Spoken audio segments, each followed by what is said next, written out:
നമസ്കാരം, എൻ്റെ പേര് doctor Sreelakshmi, junior consultant psychiatry, SUT hospital, Pattom, Thiruvananthapuram.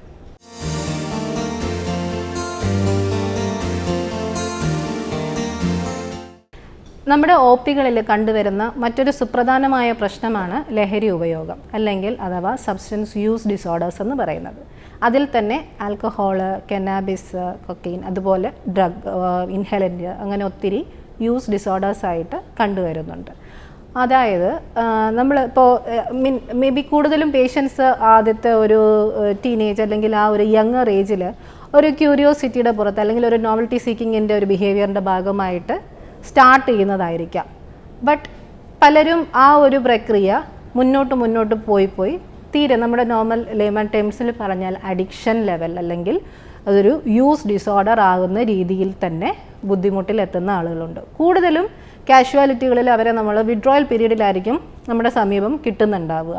പിന്നീട് അതിനുശേഷം മറ്റ് ഫിസിക്കലായിട്ടുള്ള പ്രശ്നങ്ങളെല്ലാം ദൂരീകരിച്ചതിന് ശേഷം മേ ബി പാൻക്രിയാറ്റൈറ്റിസ്, ആൽക്കഹോൾ യൂസിനോടനുബന്ധിച്ച് അല്ലെങ്കിൽ ലഹരി വസ്തുക്കളുടെ ഉപയോഗത്തിനനുസരിച്ച് പാൻക്രിയാറ്റൈറ്റിസോ ലിവറിൻ്റെ പ്രശ്നങ്ങളോ അങ്ങനെ എന്തെങ്കിലും ഉണ്ടെങ്കിൽ അതെല്ലാം ക്ലിയർ ചെയ്തിട്ട് ഫൈനലി ആയിരിക്കും നമുക്കൊരു സൈക്യാട്രി ട്രീറ്റ്മെൻറ്റിനായിട്ട് കിട്ടുന്നുണ്ടാവുക. ഇനി അഥവാ മറ്റു ഡോക്ടർമാർ, മറ്റ് വിഭാഗങ്ങളിലുള്ള ഗ്യാസ്ട്രോ എൻട്രോളജിസ്റ്റ്, കാർഡിയോളജിസ്റ്റുകളെ എല്ലാവരും നിഷ്കർഷിച്ചിട്ടും ഒരു യൂസ് ഡിസോർഡർ എന്നുള്ള രീതിയിൽ ട്രീറ്റ്മെൻറ്റിനായിട്ട് മുന്നോട്ട് വരാൻ മടിക്കുന്ന വിഭാഗം ജനങ്ങളുമുണ്ട്. നിങ്ങളൊരു കാര്യം മനസ്സിലാക്കുക, നമുക്ക് എന്താണോ ആ ബുദ്ധിമുട്ട് മനസ്സിലാക്കി അത് ട്രീറ്റ്മെൻറ്റ് നടത്തിക്കഴിഞ്ഞാൽ നിങ്ങളുടെ മറ്റൊരു ഓർഗൻ ഡാമേജ് എന്താണ്, അതായത് ഇപ്പോൾ നിങ്ങൾ ലിവറിന് ട്രീറ്റ് ചെയ്യാൻ പോകുന്നുണ്ട്, പാൻക്രിയസിന് ട്രീറ്റ് ചെയ്യാൻ പോകുന്നുണ്ട്, ഹാർട്ട് ഡിസീസ് വരുമ്പോൾ ട്രീറ്റ് ചെയ്യാൻ പോകുന്നുണ്ട്, ഇതിനോടനുബന്ധിച്ച് എല്ലാത്തിനും സൈഡ് ഇഫക്ട്സ് എന്താണോ അതിന് ട്രീറ്റ് ചെയ്യാൻ പോകുന്നുണ്ട്. എന്താണോ എൻ്റെ റൂട്ട് കോസ്, കണ്ടിന്യൂസ്ലി ഈ സബ്സ്റ്റൻസ് യൂസ് വരുന്നത് കൊണ്ടാണ് മറ്റ് ഈ പറയുന്ന രീതിയിലുള്ള ഓർഗൻസിനെല്ലാം പ്രശ്നങ്ങൾ വരുന്നത്. സൈഡ് ഇഫക്ട്സ് വരുന്നതിനെ ട്രീറ്റ് ചെയ്യാതെ എന്താണോ പ്രധാന ബുദ്ധിമുട്ട് അതിനെ ട്രീറ്റ് ചെയ്ത് കഴിഞ്ഞാൽ ബാക്കി ഈ പറയുന്ന എല്ലാ ഓർഗൻസും, കിഡ്നി, ലിവർ, ഹാർട്ട്, ഇതെല്ലാം പഴയ രീതിയിൽ തന്നെ നോർമലായിട്ട് ഇരിക്കാൻ സാധിക്കുന്നതാണ്. എന്തുകൊണ്ടാണ് ഒരു വ്യക്തിക്ക് ഇത്തരം ലഹരി വസ്തുക്കൾ കണ്ടിന്യൂസ് ആയിട്ട് യൂസ് ചെയ്ത് പോകുന്നത് എന്നുള്ളതാണ്. അതായത് അത് പലർക്കും അവനങ്ങനെ ഒരു കുടിയനായി പോയി, കുടിച്ചിട്ട് വീടും കുടുംബം ഒന്നും നോക്കാതെ നടക്കുന്ന ഒരാളാണ്. അങ്ങനെയല്ല. ഒരു സൈക്യാട്രിസ്റ്റിൻ്റെ കണ്ണുകളിൽ ഒരിക്കലും അതൊരു ജഡ്ജ്മെൻ്റൽ ആറ്റിറ്റ്യൂഡിൽ പോകുന്ന ഒരു കാര്യമല്ല. അദ്ദേഹത്തിന് അത് ഒരു ബുദ്ധിമുട്ടാണെന്നും, അതായത് തലച്ചോറിലാണ് അദ്ദേഹത്തിൻ്റെ ബുദ്ധിമുട്ടെന്നും ബ്രെയിനിലാണ് ഇത്തരം മാറ്റങ്ങൾ സംഭവിച്ചിട്ടുള്ളതെന്നും ഒരു ഡോക്ടർ മനസ്സിലാക്കിയിരിക്കും. അതുപോലെ തന്നെ ബാക്കി എല്ലാവർക്കും ഇപ്പോൾ നമ്മുടെ അറിവുകളെല്ലാം വർദ്ധിച്ച് വരുന്ന കാലമാണ്. അപ്പോൾ മറ്റുള്ള ആളുകളും ഇതൊരു ബ്രെയിൻ ഡിസോർഡർ ആണെന്നും അദ്ദേഹത്തിന് കൂടി നിർത്തണമെന്ന ആഗ്രഹമുണ്ടായിട്ടും നിർത്താൻ സാധിക്കാത്തതാണെന്നും അങ്ങനെ ഒരു വിഭാഗം ആൾക്കാരുണ്ട്. നിർത്തണമെന്ന് പലപ്പോഴും മനസ്സിലുണ്ടാകും, ബട്ട് നിർത്താൻ സാധിക്കത്തില്ല. അപ്പോൾ അങ്ങനെയുള്ള ഹെൽപ്പ് ഉള്ളിൽ സീക്ക് ചെയ്യുന്ന ഒരു വിഭാഗം ആളുകളാണെന്നും മറ്റുള്ളവരും അനുകമ്പയോടെ കാണേണ്ട ഒരു വിഷയമാണ് ഈ സബ്സ്റ്റൻസ് അല്ലെങ്കിൽ ലഹരി വസ്തുക്കളുടെ ഉപയോഗം കൊണ്ടുവരുന്ന യൂസ് ഡിസോർഡേഴ്സ്. അപ്പോൾ ഇത്തരം പ്രശ്നക്കാർക്ക് എപ്പോഴും ഈ ലഹരി വസ്തുക്കൾ എപ്പോഴും കിട്ടണം എന്നുള്ള ഒരു ടെൻഡൻസി കാണും, ക്രേവിങ്. പിന്നെ അതുപോലെ തന്നെ എന്തിനോടും, അതായത് പ്രീവിയസ്ലി നമുക്ക് സന്തോഷം കിട്ടിക്കൊണ്ടിരുന്ന പല കാര്യങ്ങളെയും ഈ ലഹരി വസ്തു ഇപ്പോൾ ഉപയോഗിക്കുന്ന ഈ സബ്സ്റ്റൻസ് ഹൈജാക്ക് ചെയ്യപ്പെടുകയാണ്. അതായത് മറ്റൊന്നിലും സന്തോഷം കണ്ടെത്താൻ പറ്റുന്നില്ല. ഈ നിലവിലുള്ള ലഹരി വസ്തുവിലാണ് കൂടുതലും ഹാപ്പിനെസ് ഫീൽ ചെയ്യുന്നത് അല്ലെങ്കിൽ സന്തോഷം കിട്ടുന്നത്. ആ ഒരു രീതിയിലാവുമ്പോഴാണ് അദ്ദേഹത്തിന് യൂസ് ഡിസോർഡേഴ്സ്. പിന്നെ ഇത്തരം പ്രശ്നങ്ങളെല്ലാം കാരണം അദ്ദേഹത്തിൻ്റേതായിട്ടുള്ള മേഖലകളിൽ ഒന്നും ശോഭിക്കാൻ കഴിയുന്നില്ല. നന്നായി പഠിക്കുന്ന ഒരു വ്യക്തിയായിരുന്നു എങ്കിൽ പഠിക്കാൻ പറ്റുന്നില്ല. ജോലി ചെയ്യുന്ന ഒരാളാണെങ്കിൽ നല്ല രീതിയിൽ ജോലി ചെയ്യാൻ പറ്റുന്നില്ല. മറ്റുള്ളവരുമായി സമ്പർക്കമുള്ള ഒരു വ്യക്തിയായിരുന്നുണ്ടെങ്കിൽ പഴയ രീതിയിൽ ആളുകളുമായിട്ട് സംവദിക്കാൻ പറ്റുന്നില്ല. സമൂഹത്തിൽ അദ്ദേഹത്തിൻ്റേതായിട്ടുള്ള ഒരു ഫ്രൂട്ട്ഫുൾ ആയിട്ടുള്ള അല്ലെങ്കിൽ ഒരു പ്രൊഡക്റ്റീവായിട്ടുള്ള ഒരു സംഭാവന നൽകാനായിട്ട് അദ്ദേഹത്തിന് കഴിയുന്നില്ല.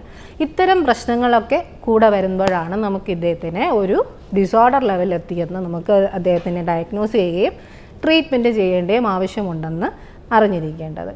ആദ്യത്തെ രീതിയിൽ നമുക്ക് ഇദ്ദേഹത്തിന് ശരീരത്തിൽ ഇപ്പോൾ ഓൾറെഡി ലഹരി വസ്തുക്കൾ അല്ലെങ്കിൽ ഒരു സബ്സ്റ്റൻസ് എന്ന് പറയുന്നത് ഒരിക്കലും നമ്മുടെ ശരീരത്തിന് വേണ്ടുന്ന ഒരു കാര്യമല്ല. അല്ലെങ്കിൽ ഒരു ന്യൂട്രിയൻ്റ് എന്നുള്ള രീതിയിൽ നമ്മുടെ ശരീരം അതിനെ തിരിച്ചറിയുന്നില്ല. പകരം ടോക്സിൻ എന്നുള്ള രീതിയിലാണ് നമ്മൾ തിരിച്ചറിയുന്നത്. കാര്യം നമ്മുടെ ബ്രെയിനിൽ പോയി പ്രത്യേക തരത്തിൽ ഡോപ്പമിനൊക്കെ സെക്രീറ്റ് ചെയ്യുന്നുണ്ട്. നമുക്ക് തൽക്കാലത്തേക്കൊരു സന്തോഷം കിട്ടുന്നുണ്ട്. തൽക്കാലത്തേക്ക് ടെൻഷനുകളും കാര്യങ്ങളും എല്ലാം ഒരു സ്ട്രെസ് റിലീഫ് പോലെ പ്രവർത്തിക്കുന്നുണ്ട് എങ്കിലും നോർമൽ രീതിയിൽ ഒരു ബ്രെയിൻ ഫങ്ഷനെ ഓൾട്ടർ ചെയ്യുകയാണ് ലോങ് ടേം യൂസിൽ ഇത്തരം ലഹരി വസ്തുക്കൾ അല്ലെങ്കിൽ സബ്സ്റ്റൻസുകൾ പ്രവർത്തിക്കുന്നത്. അപ്പോൾ അതിനെയെല്ലാം തിരിച്ചറിഞ്ഞ് പലർക്കും മോട്ടിവേഷൻ വളരെ പുവറായിരിക്കും. അതായത് സ്വന്തമായി തന്നെ ഇതൊരു ബുദ്ധിമുട്ടാണെന്നും ചികിത്സ വേണമെന്നും തോന്നലെത്തിപ്പെടാനായിട്ട് വളരെയധികം സമയമെടുക്കും. അപ്പോൾ ഇത്തരം ട്രീറ്റ്മെൻറ്റിന് ഇതിൻ്റേതായിട്ടുള്ള ട്രീറ്റ്മെൻറ്റിന് പേഷ്യൻറ്റിൻ്റെ സഹകരണം വളരെയധികം ഇമ്പോർട്ടൻ്റ് ആണ്.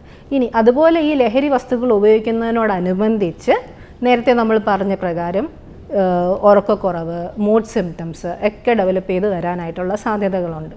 അതായത് ഈ പറയുന്ന പോലെ വിഷാദരോഗ ലക്ഷണങ്ങൾ കൂടുതലും പേഷ്യൻസ് ഉപയോഗിക്കുന്നതെന്ന് വെച്ചാൽ മൂഡൊന്ന് എലവേറ്റ് ചെയ്യാൻ വേണ്ടിയിട്ട്, അല്ലെങ്കിൽ മനസ്സൊന്ന് റിലാക്സ് ചെയ്ത് ഒന്ന് സന്തോഷമാവാൻ വേണ്ടിയിട്ട് ഇത്തരം സബ്സ്റ്റൻസുകൾ ഉപയോഗിക്കുന്ന ആൾക്കാരുണ്ട്. അപ്പോഴും അവർക്ക് ഇൻ അഡീഷൻ ബാക്ക്ഗ്രൗണ്ടിൽ മേ ബി ഡിപ്രസീവ് സിംറ്റംസ് എന്തെങ്കിലും ഒളിഞ്ഞിരിപ്പുണ്ടാവാം, അതറിയുന്നില്ല. അദ്ദേഹം തന്നെ എടുക്കുന്ന ഒരു ട്രീറ്റ്മെൻറ്റായിട്ട് ഈ ലഹരി വസ്തുവിൻ്റെ ഉപയോഗം കൂടെ ഇതിനോടൊപ്പം പോകുന്നുണ്ടാകാം. ഫൈനലി മറ്റൊരു ഡയഗ്നോസിസ് ആൽക്കഹോൾ യൂസ് ഡിസോർഡർ അല്ലെങ്കിൽ ഒരു കനാബിസ് യൂസ് ഡിസോർഡർ, കഞ്ചാവിൻ്റെ ഉപയോഗം കാരണം വരുന്ന ഇതുപോലെയുള്ള യൂസ് ഡിസോർഡേഴ്സ് ലെവലിലെത്തിയേക്കാം. അപ്പോൾ പേഷ്യൻറ്റ് നമ്മൾ കാണുമ്പോൾ അദ്ദേഹത്തിന് അടിയിൽ, അതായത് അണ്ടർലൈങ് എന്തെങ്കിലും സൈക്യാട്രിക് പ്രശ്നങ്ങൾ, മൂഡ് ഡിസോർഡേഴ്സ് ഉണ്ടോ എന്നുള്ള കാര്യം നോക്കണം. അതായത് ഈ പറയുന്ന പോലെ നമ്മൾ കാണുന്ന വ്യക്തികളിൽ ഒന്നിനോടും ഒരു താല്പര്യമില്ലായ്മ, ഉറക്കക്കുറവ്, ക്ഷീണം, പ്രീവിയസ്ലി നമ്മൾ സന്തോഷം കണ്ടെത്തിയിരുന്ന പല കാര്യങ്ങൾക്കും സന്തോഷം ലഭിക്കുന്നില്ല, എപ്പോഴും ഒരു ശൂന്യത, ഒന്നിനോടും ഒരു താല്പര്യമില്ല, അങ്ങനെയൊക്കെ വരുന്ന സിറ്റുവേഷൻസിൽ ഇത്തരം ലഹരി വസ്തുക്കളും കൂടെ എടുത്തു പോവുകയാണെന്നുണ്ടെങ്കിൽ മനസ്സിലാക്കുക അതൊരു വലിയൊരു ബുദ്ധിമുട്ടിലേക്കാണ് പോകുന്നത്. അദ്ദേഹത്തിന് യഥാസമയം തക്കതായ ട്രീറ്റ്മെൻറ്റ് നൽകി അവരെ പ്രൊട്ടക്റ്റ് ചെയ്യേണ്ട ഒരു ബാധ്യത അല്ലെങ്കിൽ ഒരു റെസ്പോൺസിബിലിറ്റി, ഒരിക്കലും ബാധ്യതയല്ല, ഒരു ഉത്തരവാദിത്വം നിങ്ങൾക്ക് എല്ലാവർക്കും ഉണ്ടെന്നുള്ളത് മനസ്സിലാക്കുക. അവരോട് കൈൻഡായിട്ടിരിക്കുക. സഹായം വേണ്ടുന്ന വ്യക്തികളാണ് എന്നുണ്ടെങ്കിൽ ലഹരി വിമുക്ത ട്രീറ്റ്മെൻറ്റിന് വേണ്ടിയിട്ടും സബ്സീക്വൻറ്റ് സൈക്യാട്രിക് എന്തെങ്കിലും ഡിപ്രസീവ് മൂഡ് ഡിസോർഡേഴ്സ് അല്ലെങ്കിൽ സൈക്കോട്ടിക് ഡിസോർഡേഴ്സ് എന്തെങ്കിലും അനുഭവിക്കുന്നവരാണെങ്കിൽ അവരെ ട്രീറ്റ്മെൻറ്റിനായി മുന്നോട്ട് കൊണ്ടുവരാനായിട്ട് സഹായിക്കുക.